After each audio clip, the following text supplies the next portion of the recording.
Hello everyone, welcome to my YouTube channel. आज के इस वीडियो में हम पढ़ेंगे कोलिगेटिव प्रॉपर्टीज, असामान्य आनुषंगिकी गुणधर्म। इससे पूर्व वाले वीडियो में मैं आपको कोलिगेटिव प्रॉपर्टीज को डिटेल में पढ़ा चुका हूं, जैसे कि वाष्पदाब में आवश्यक अवनमन, क्वथनांक में उन्नयन, हिमांक में अवनमन और ऑस्मोटिक प्रेशर प्रसरण दाब। आज का ये वीडियो होगा असामान्य आनुषंगिकी गुणधर्म। जैसा कि हमने पढ़ा है कि जो कोलिगेटिव प्रॉपर्टीज होती है,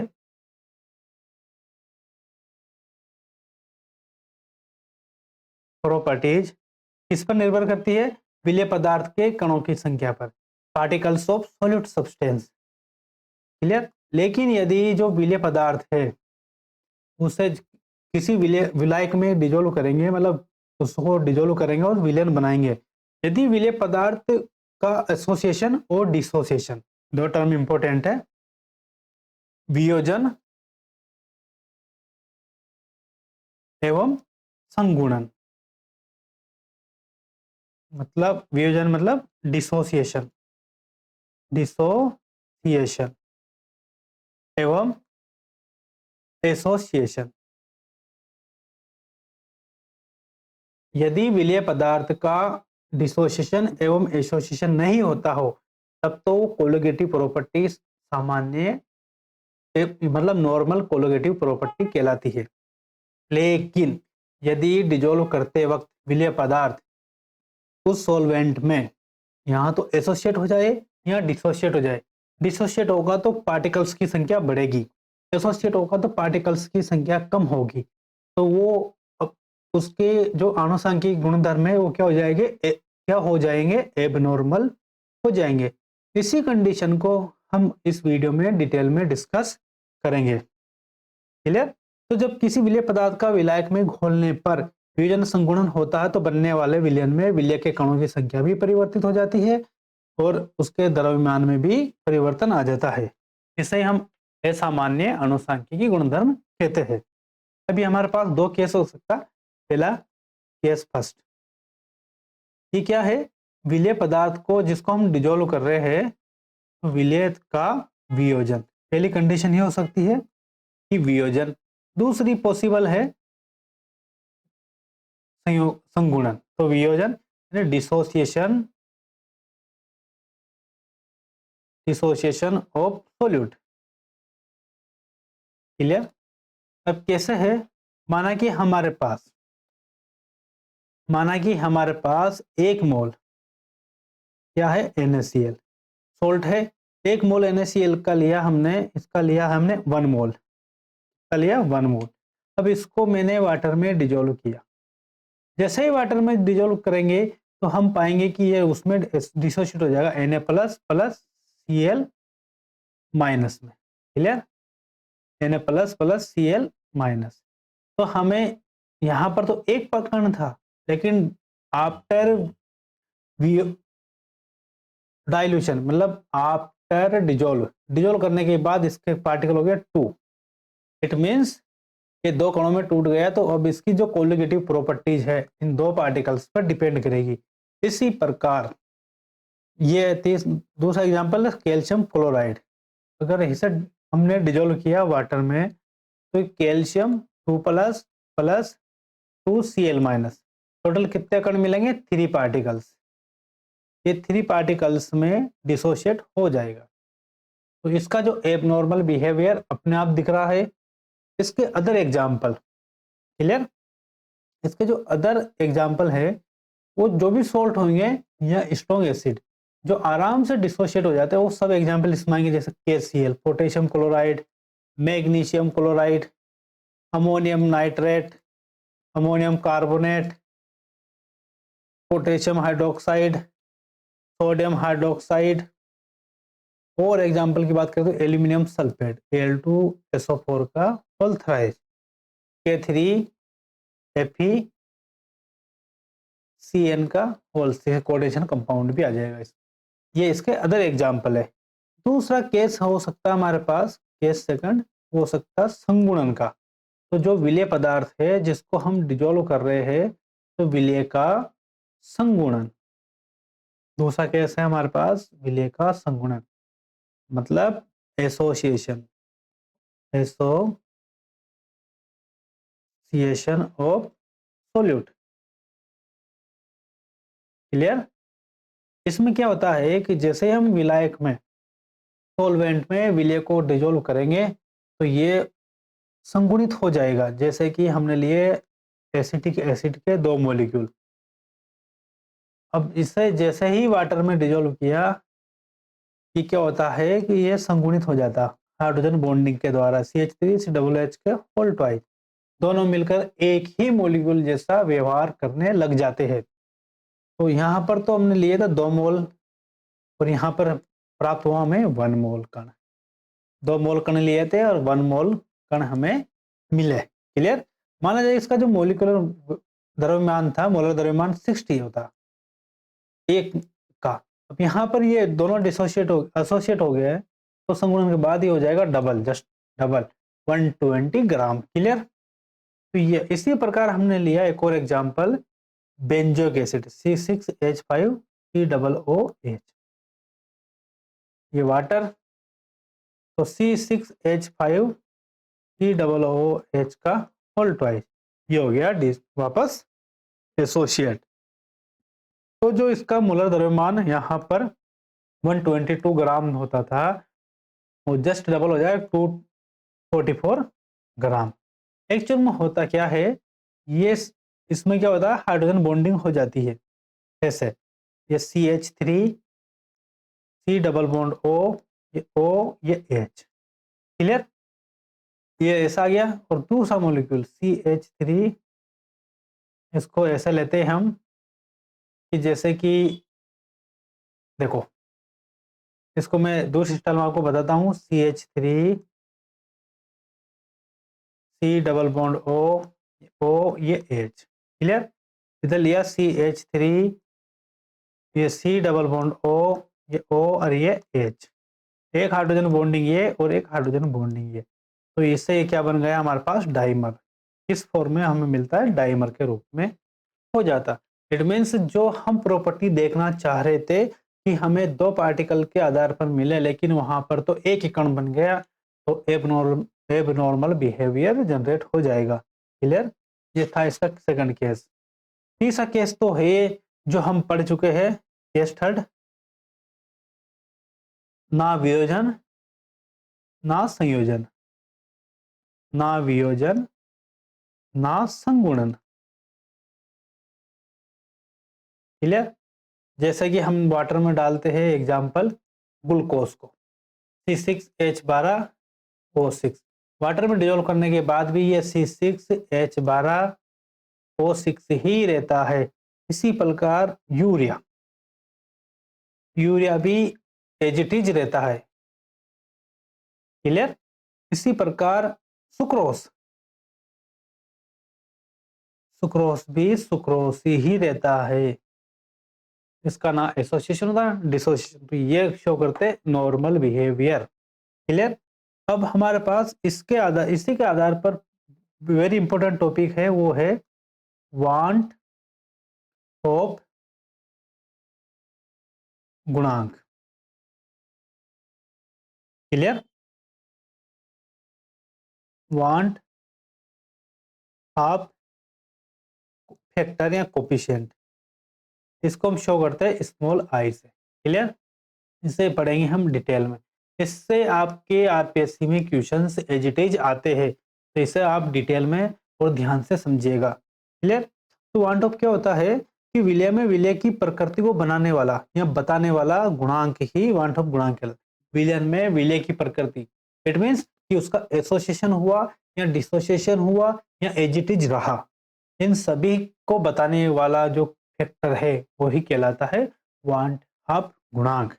अब आई जो है ये आई इस प्रकार से हो सकता है, या तो आई का मान 1 से ज्यादा हो सकता है, या आई का मान 1 से कम हो सकता है, या फिर आई का मान 1 के इक्वल हो सकता है। अगर 1 से ज्यादा है, इट मीन्स उस विलय पदार्थ का वहां पर क्या हो रहा है, डिसोसिएशन विलयन में। और 1 से कम है, इसका मतलब उसका हो रहा है एसोसिएशन, संगुणन। और यदि इसका मान एक है तो यह है नॉर्मल कंडीशन, ना एसोसिएशन ना डिसोसिएशन। क्लियर। अब जो आई है, अब आई को कैसे निकालेंगे, तो आई क्या होता है, दोनों के बीच की वैल्यू बता रहा है, डिसोसिएशन और एसोसिएशन। मतलब है अगर हम मोलर द्रव्यमान के रूप में ले तो हमें देता है ये सामान्य मोलर द्रव्यमान अपॉन असामान्य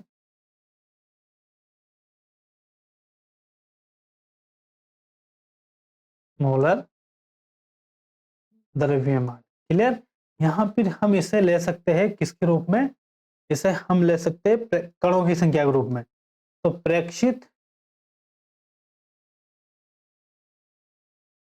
कणों की संख्या अपॉन परिकलित परिकलित कणों की संख्या। क्लियर। यहाँ फिर हम इसको किस फॉर्म में ले सकते हैं, वो है प्रेक्षित कोलिगेटिव प्रॉपर्टीज, दोनों के बीच का ही तो बता रहा ना, प्रेक्षित कोलिगेटिव प्रॉपर्टीज अपॉन परिकलित कोलिगेटिव प्रॉपर्टीज। क्लियर। ये होता है आई। अब आई ही सारा है तो हम आई की कैलकुलेशन करेंगे दोनों केस में। पहले लेते हैं हम कौन सा वाला केस, पहले देखते हैं हम वियोजन वाला, डिसोसिएशन वाला। तो पहला केस है हमारे पास विलय का वियोजन।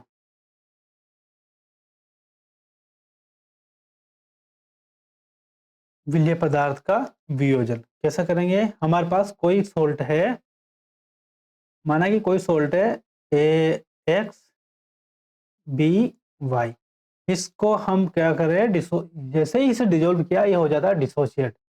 तो ए के तो हमें मिलते हैं एक्स मोल और वाई के मिलते, बी के मिलते हैं हमें वाई मोल डिसोसिएशन के बाद, आफ्टर डिसोसिएशन। अब माना कि जो प्रारंभिक मोल थे इसके, प्रारंभिक मोल शुरुआत के मोल, जब इसका एक मोल लिया और इसका डिसोसिएशन नहीं हुआ, मतलब इससे अभी विलयन में विलायक पदार्थ में हमने नहीं डाला, तब इसका मोल और विलायक में ये थे 0 0। लेकिन कुछ समय बाद इसकी मात्रा, कुछ मात्रा क्या होगी, डिसोशिएट हो गई, तो वियोजन की मात्रा उसे मानते हम वियोजन की मात्रा, उसे माना अल्फा। मतलब इसकी कुछ मात्रा कुछ समय बाद, वियोजन के बाद, इसके बाद वियोजन के बाद एक मोल में से अल्फा मात्रा क्या हो गई, डिसोशिएट हो गई। तो कितनी मात्रा डिसोशिएट हुई, अल्फा अल्फा। इसकी एक्स की तो आ गई एक्स अल्फा और ये होगी वाई अल्फा। क्लियर। इसमें जितनी कम होगी इधर वो क्या हो जाएगी, वो डिसोसिएशन में आ जाएगी। क्लियर। अब हम काउंट करते हैं यहाँ पर, पहले देखते हैं हम परिकलित कणों की संख्या। कौन सा कण, परिकलित कण। परिकलित मतलब सिद्धांतिक रूप से, जिसमें परिकलित कणों की संख्या है। देखो परिकलित तो यह है कि इसका हमने एक ही कण लिया था, ए एक्स बी वाई का, हमारा परिकलित तो एक ही कण है। लेकिन एक्सपेरिमेंटली जब उसमें देखा, आफ्टर डिजोल्व करने के बाद, उसका घोलने के बाद हमने देखा, तो जो प्रेक्षित कण है, प्रेक्षित कण, प्रेक्षित कण की संख्या देखते हैं। एक तो मिला इसका, ये खुद भी है वहां पर, तो 1 माइनस अल्फा प्लस एक मिला एक्स अल्फा प्लस एक वाई अल्फा। क्लियर। अब इसका हमने देखा 1 माइनस अल्फा, इसमें से कॉमन आ गया क्या, कल अल्फा कॉमन आ गया, तो बचा हमारे पास x plus y alpha. Clear. अब हमें पता है कि हम मान सकते हैं एक्स प्लस वाई को, x plus y is equal to n, कुल कणों की संख्या। तो 1 minus alpha plus n alpha, ये मिले हमें प्रेक्षित कण। क्लियर। तो यहां पर आई निकालेंगे हम, आई का मान क्या होता था, प्रेक्षित कण अपॉन परिकलित कण। तो प्रेक्षित कण तो हमारे पास 1 minus alpha plus n dot alpha, और परिकलित कण था 1, इसलिए हमें मान प्राप्त हुआ 1 minus alpha plus n dot alpha. Clear? ये आई का मान इसकी सहायता से निकाल सकते हो जब विलेय पदार्थ का विलयन में क्या हो रहा हो, वियोजन, डिसोसिएशन। क्लियर?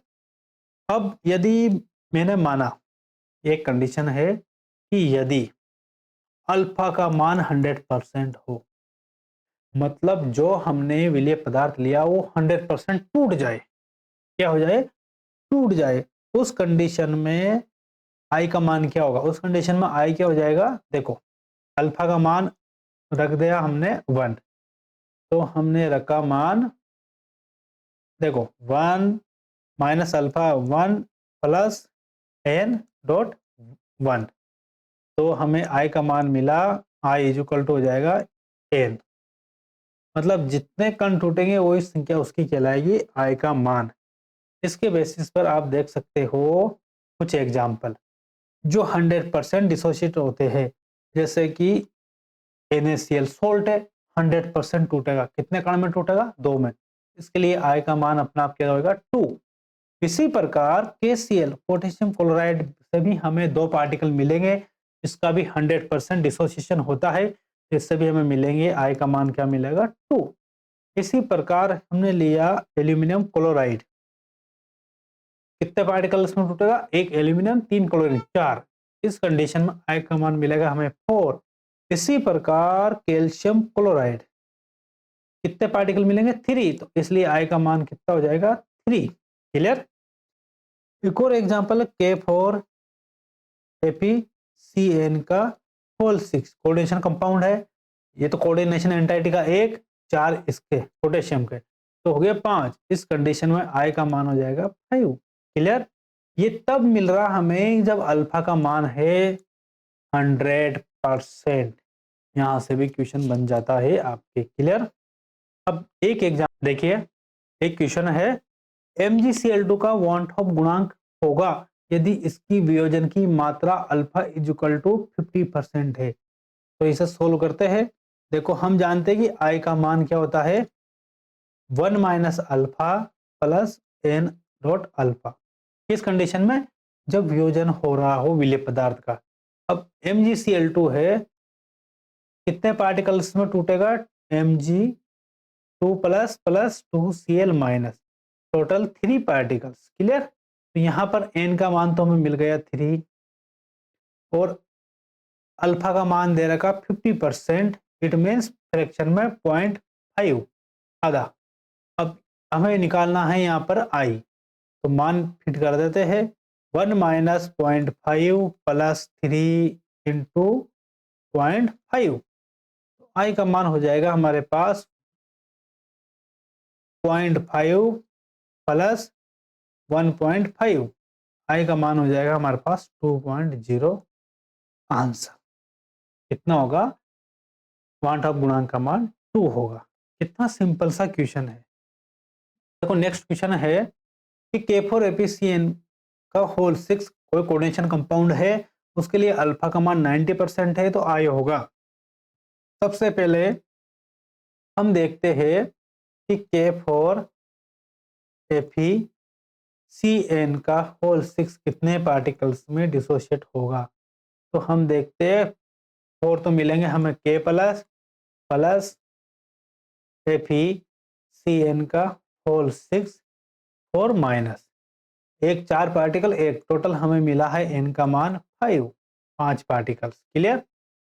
अल्फा 90% गिवन है, i is equal to 1 minus alpha plus n dot alpha is equal to 1 minus 0.9, 90% मतलब 0.9 फ्रैक्शन में, प्लस 5 इंटू 0.9, इसलिए 0.9 तो 0.1 प्लस 4.5 तो 4.6 हमें मिलेगा आई का मान। क्लियर? नेक्स्ट कंडीशन है हमारे पास, वो है नेक्स्ट केस विलय के संगुणन। विलय का संगुणन देखो,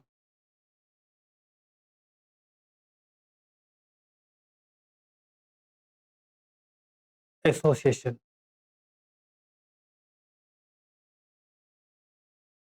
क्लियर।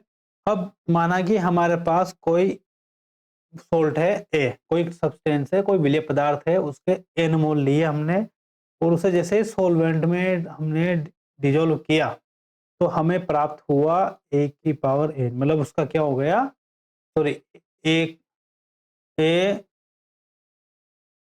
Whole N. क्लियर। मतलब क्या है कि उसका क्या हो गया, संगुणन। क्लियर। तो प्रारंभ में इसका एक मोल लिया हमने, तब तो मिला हमें यहाँ पर 0। जब इसका कितना, उसमें से अल्फा मात्रा क्या हो गई, इसमें से अल्फा का मान, मतलब इसका कुछ का क्या हो गया, संगुणन।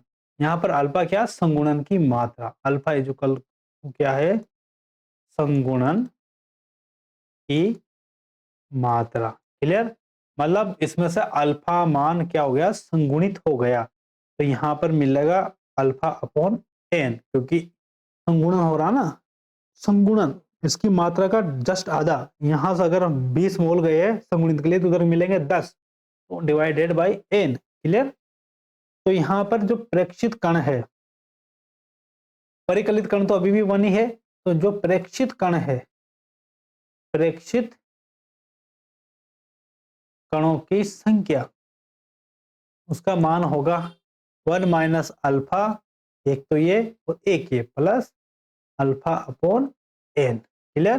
तो जो आई प्राप्त होगा इस बार वो होगा 1 minus alpha plus alpha upon n divided by 1 is equal to 1 minus alpha plus alpha upon n. Clear. ये हमें मान प्राप्त होगा। इस पर आधारित न्यूमेरिकल है कि एसिटिक एसिड के लिए आई का मान क्या होगा यदि एसिटिक एसिड को बेंजीन में डिजोल्व किया है। किसमें, बेंजीन में। तो बेंजीन का मतलब ही है कि उसके लिए अल्फा का मान होगा 100%। क्लियर। तो यहाँ पर अल्फा हो गया 100% और एन का मान हो जाएगा कितना, 2। दो मॉलिक्यूल क्या हो गया, संगुणन हो गया दो मॉलिक्यूल्स का। क्लियर। तो इसलिए आई का मान आ जाएगा i is equal to 1 minus alpha plus alpha upon n is equal to 1 minus 1 plus 1 upon 2। हमें मान प्राप्त हुआ 1/2 इसका, आई का। अब हमने ये भी पढ़ा है, आई इज इक्वल टू हमने पढ़ा है प्रेक्षित, प्रेक्षित आनुषांगिकी गुणधर्म, प्रेक्षित कोलिगेटिव प्रॉपर्टीज अपॉन परिकलित कोलिगेटिव प्रॉपर्टीज, परिकलित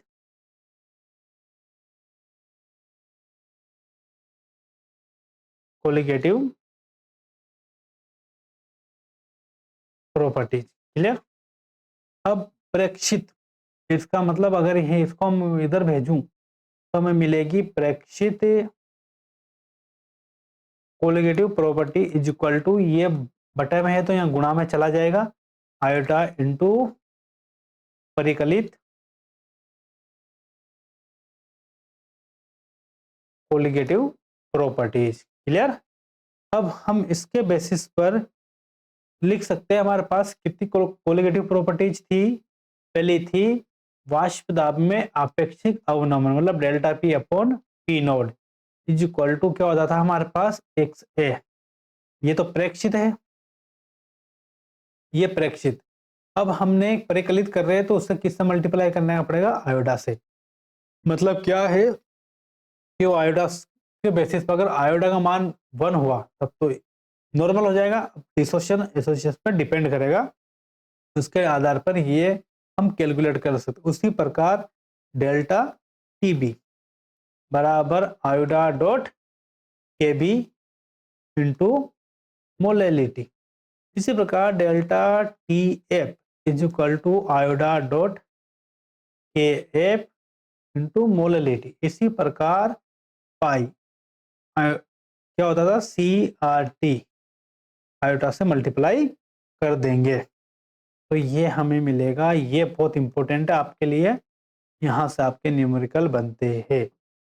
क्लियर। अब इससे संबंधित कुछ न्यूमेरिकल्स को हम देख लेते हैं। क्वेश्चन है 29.25 ग्राम सोडियम क्लोराइड को 500 ग्राम जल में घोलकर एक विलयन बनाया गया है। इस विलयन का क्वथनांक होगा। हमें गिवन है Kb का मान, मोलल एलिवेशन कांस्टेंट का मान गिवन है 0.52 केल्विन डॉट किलोग्राम पर मोल। क्लियर।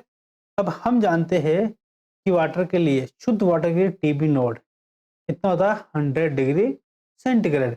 हम उस विलयन में सोडियम क्लोराइड मिलाया, वो भी ऐसा विलय पदार्थ जिसका क्या हो रहा है, डिसोसिएशन। यदि डिसोसिएशन नहीं होता तब तो हम इसे नॉर्मल कंडीशन में सोल्व कर लेते। किस प्रकार से, delta TB is equal to KB dot m. Clear. लेकिन यहाँ पर इसका हो रहा है NaCl का dissociation, Na plus plus Cl minus में। तो इस कंडीशन में N का मान मिल गया हमें 2। अब ये 100% डिसोशिएट होता, कितना, 100%। इसके वियोजन की मात्रा है 100%। इसलिए जो N का मान प्राप्त हुआ है यही हमारे लिए क्या का मान है, I का। I का मान हमारा गिवन हो गया 2। Clear.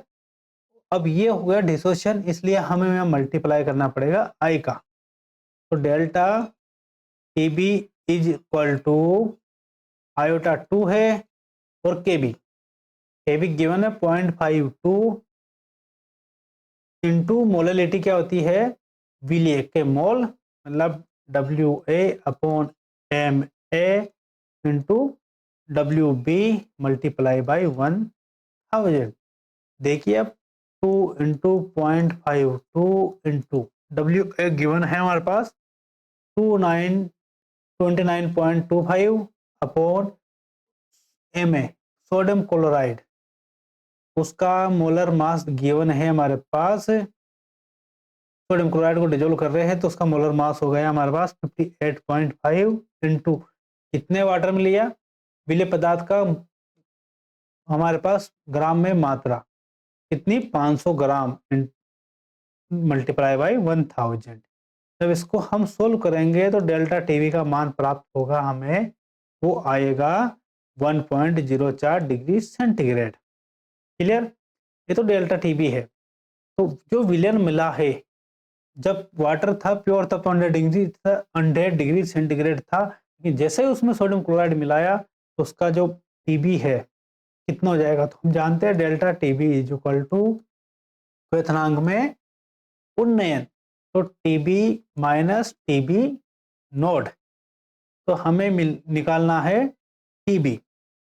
TB is equal to इधर आ जाएगा प्लस में, तो TB naught plus delta TB. Clear. तो टीबी नोड तो था 100 डिग्री सेंटीग्रेड प्लस ये हो गया 1.04 डिग्री सेंटीग्रेड। आंसर मिलेगा 101.04 डिग्री सेंटीग्रेड। इतना टेम्परेचर और बढ़ जाएगा। इतना सिंपल सा न्यूमेरिकल था। एक और न्यूमेरिकल है 10 की पावर -2 मोलर कोई अम्ल है, अम्ल से बना विलयन है जिसका 27 डिग्री सेंटीग्रेड पर प्राशन दाब का मान गिवन है 0.248 एटमॉस्फेरिक प्रेशर। अम्ल का आई का मान कितना होगा यदि उसके आर, देखो क्या होगा, अब यहाँ पर गैस कांस्टेंट आर का मान गिवन है लीटर इंटू एटमॉस्फेयर पर केल्विन पर मोल में, वो है 0.0821। तो यह ऑप्शन है, ऑप्शन है ए 1.00, बी है 0.46, सी है 1.50, डी है 0.02। तो इसको हम सोल्व करते हैं तो हमें पता है कि प्राशन दाब क्या होता है, पाई इक्वल टू CRT। लेकिन हमें लिखना है आयोटा एबनॉर्मल अम्ल है तो डिसोसिएशन तो होगा, इसलिए पाई बराबर iota dot CRT abnormal behaviour के रूप में। हमसे पूछा उसने आई का मान, तो आई इज इक्वल टू क्या हो जाएगा, पाई अपॉन CRT। क्लियर। अब पाई हमें गिवन है 0.248। सी हमें गिवन है सांद्रता 10⁻²।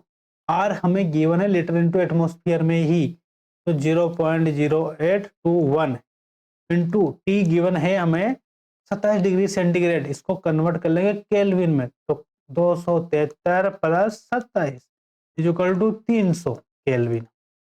हमने मान पुट कर दिया 300। क्लियर।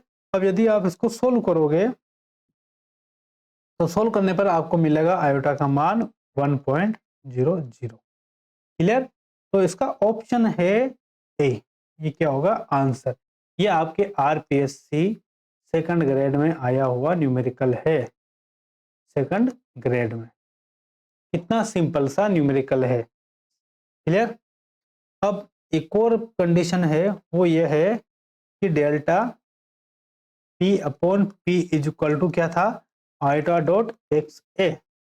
इसका मतलब ये था कि यदि मैं डेल्टा पी पी नोड, यदि मैं इसको लिख दूं कि delta p is equal to p naught को इधर भेज दिया जाए इक्वल के, तो iota dot x a dot p naught हो जाएगा। अब किसी पर्टिकुलर के लिए इसको कांस्टेंट मान लिया जाए, उसमें मोल फ्रैक्शन कांस्टेंट, उसका प्योर, जब प्योर अवस्था में तो उसका वेपर प्रेशर भी क्या था, कांस्टेंट स्थिर होगा। इसका मतलब है कि delta p directly proportional to iota. Clear. इसका मतलब ये है कि जितना आयोटा का मान होगा उतना ही उसके वेपर प्रेशर में क्या होगा, अवनमन हो जाएगा। वाष्प दाब में अवनमन, उतना ही कम उसका वाष्प दाब होगा। इट मीन्स आयोटा जितना बढ़ेगा डेल्टा पी भी उतना ही बढ़ेगा। आयोटा जितना कम होगा डेल्टा पी का मान भी उतना ही कम होगा, मतलब वाष्प दाब में कमी उतनी ही होगी। इसी प्रकार डेल्टा टीबी बराबर क्या होगा, iota dot K B dot small M. देखो मोललिटी और के बी का पर्टिकुलर के लिए, पर्टिकुलर सब्सटेंस के लिए मान फिक्स होगा, इसलिए डेल्टा टीबी का मान भी किस पर डिपेंड करेगा, आयोटा के समानुपाती। इसका मतलब यह है कि जैसा आयोटा जैसा जैसा आयोटा का मान बढ़ेगा वैसे वैसे डेल्टा टीबी का मान भी बढ़ेगा, मतलब वैसे वैसे क्वथनांक में उन्नयन भी बढ़ेगा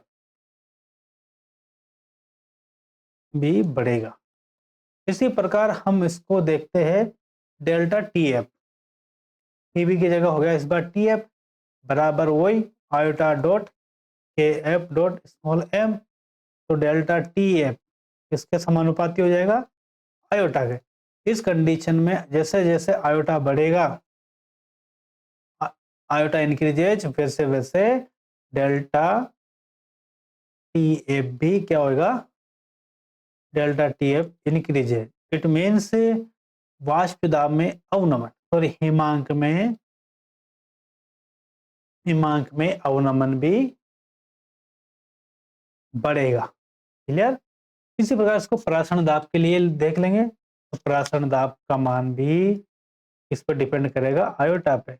जैसे जैसे आयोटा बढ़ेगा परासरण दाब भी बढ़ेगा। क्लियर। इसका मतलब ये है कि मैंने एक एग्जाम्पल लिया, उसको हम समझ लेते हैं कि जो ग्लूकोस है, ग्लूकोस लिया, फिर है NaCl, फिर लिया है CaCl2, फिर लिया है एल्यूमिनियम क्लोराइड, फिर लिया है एल्यूमिनियम सल्फेट L2SO4 का होल थ्राइड। इसको नंबर 1 दे दिया हमने, इसको नंबर 2, इसको नंबर 3 बोल दिया, इसको नंबर 4 बोल दिया, इसको नंबर 5 बोल दिया। अब देखिए सबकी हमने कंसंट्रेशन ली 0.1 m, 0.1 m, 0.1 m, 0.1 m, 0.1 m, 0.1 m, सबकी कंसंट्रेशन फिक्स है। सेम कंसंट्रेशन पे लिया और ये लिया, तो हमने इसमें देखा कणों की संख्या 100% ये एसोसिएट होता है, तो इसके लिए I का मान है 1, इसके लिए I का मान होगा 2, इसके लिए I का मान होगा 3, इसके लिए I का मान होगा 4 और इसके लिए I का मान होगा 5। जितना I का मान ज़्यादा उतनी ही उस प्रॉपर्टी हो जाएगी। तो पहला देखते हैं हम वाष्प दाब में अवनमन। हमने पढ़ा है 5 चीज देखनी हमें, तो पहला देखते हैं वाष्प दाब में अवनमन। देखो, वाष्प दाब अवनमन क्या था, ये हमने पढ़ा है आयो delta p directly proportional iota. मतलब जितना ज्यादा आय का मान वाष्प दाब अवनमन उतना ही ज्यादा। हमें लिखना है इसका डिक्रीजिंग ऑर्डर। क्या लिखना है? Decreasing order. तो सबसे ज्यादा वाष्प दाब किसका रहेगा? पहले वाला, क्योंकि इसका तो अवनमन हो जाएगा ना, बहुत कम हो जाएगा, इसलिए नंबर 1 सबसे पहले, उसके बाद 2, फिर 3, फिर 4 और फिर 5, सबसे कम होगा 5 का। क्लियर? दूसरा है हमारे पास, वो है क्वथनांक में उन्नयन।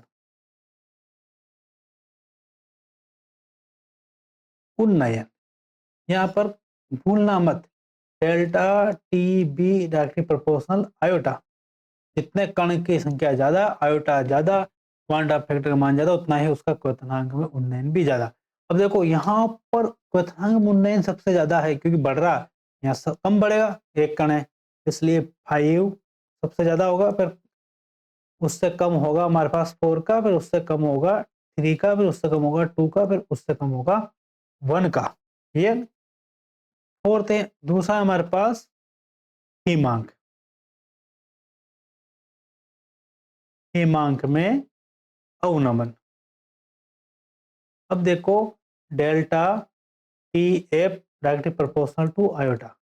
हिमांक में अवनमन का मतलब जितना आयोटा उतना ही अवनमन ज्यादा। तो ये अवनमन सबसे ज्यादा इसका होगा, इसका कम होगा, क्योंकि एक ही कण है, इसलिए 1, फिर उससे ज्यादा 2 का, फिर उससे ज्यादा 3 का, फिर उससे ज्यादा 4 का, उससे ज्यादा 5 का। अब आ जाता है प्रासरण दाब पर। प्रासरण दाब, पाई डायरेक्टली प्रोपोर्शनल टू आई। अब देखिए, आई ज्यादा, प्रासरण दाब भी ज्यादा। क्लियर? सबसे ज्यादा किसका रहेगा? इसका। हमें लिखना है घटता हुआ क्रम, सबसे ज्यादा, फिर उससे कम, फिर उससे कम, फिर उससे कम, फिर उससे कम। ये बात समझ में आ रही है ना आपके, कि 1 2 4। अरे कैसे लिखा? अरे यार, डेल्टा टीबी होता था TB, TB minus TB node. Clear? और ये डेल्टा टी एफ होता था T F node minus T F. Clear? ये दो, मतलब क्या है कि इसमें क्वथनांक बढ़ रहा था, शुद्ध विलायक से ज्यादा उसके विलयन का था। तो जितना ज्यादा कण देंगे तो विलयन का क्वथनांक ज्यादा, हमें लिखना घटता क्रम, सबसे ज्यादा इसका रहेगा ना। और हिमांक में क्या होता था कि हिमांक कम होता था, इससे उसके शुद्ध विलायक से, तो अवनमन होता था ना। इस कंडीशन में क्या कि जितने ज्यादा कण देंगे उतना ही उसका हिमांक अवनमन ज्यादा होगा, हमें लिखना घटता क्रम। तो सबसे ज्यादा इसका होगा, फिर उससे कम, फिर कम, कम, कम, सब ज्यादा हो जाएगा ना। ये बात समझ में आ रही है? तो आ गया, तो ये याद रखने का तरीका था। इसके साथ ये हो गया आपके समाप्त। एक और एक और क्वेश्चन है जो आरपीएससी में आया हुआ है। देखिए, आरपीएससी सेकंड ग्रेड का क्वेश्चन है ये। किसी पदार्थ के 0.001 मोलर्स विलयन में वान हॉफ गुणांक का मान 1.5 ज्ञात किया गया है। यदि इसका प्रायोगिक अणुभार 75 हो तो वास्तविक अणुभार होगा। तो हमने आयोटा पढ़ा है, आयोटा इज इक्वल टू क्या होता है? सामान्य अणुभार, मोलर द्रव्यमान अपॉन असामान्य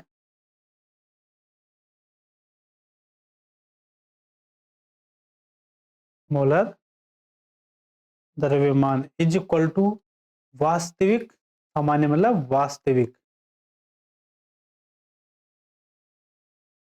मोलर या वास्तविक अणुभार अपॉन प्रायोगिक अणुभार। ये हम जानते हैं। क्लियर? अब हमें पता है कि हमें निकालना है कौन सा वास्तविक। तो ये इधर बटे में है, यहाँ चला जाएगा गुणा में। तो वास्तविक अणुभार इज इक्वल टू क्या हो जाएगा? आयोटा इंटू प्रायोगिक अणुभार। क्लियर? आयोटा का मान हमें गिवन है 1.5 और प्रायोगिक अनुभार गिवन है 75, तो ये मल्टीप्लाई करने पर मिल जाएगा 112.5 ग्राम। तो वास्तविक अनुभार कितना होगा उसका 112.5 ग्राम। यही आपके आंसर। कितना सिंपल सा क्वेश्चन आरपीएससी में पूछा गया था। क्लियर। इसके साथ आपका ये एबनॉर्मल बिहेवियर या एबनॉर्मल कोलिगेटिव प्रॉपर्टीज वाला जो चैप्टर है वो समाप्त होता है। यदि कंप्लीट होता है, यदि आपको मेरा वीडियो अच्छा लगा हो, वैसे आपके कंसेप्ट क्लियर हुआ हो, तो प्लीज़ मेरे यूट्यूब चैनल को लाइक, शेयर एवं सब्सक्राइब जरूर कीजिए। नेक्स्ट वीडियो में मिलते हैं हम नेक्स्ट टॉपिक के साथ। धन्यवाद।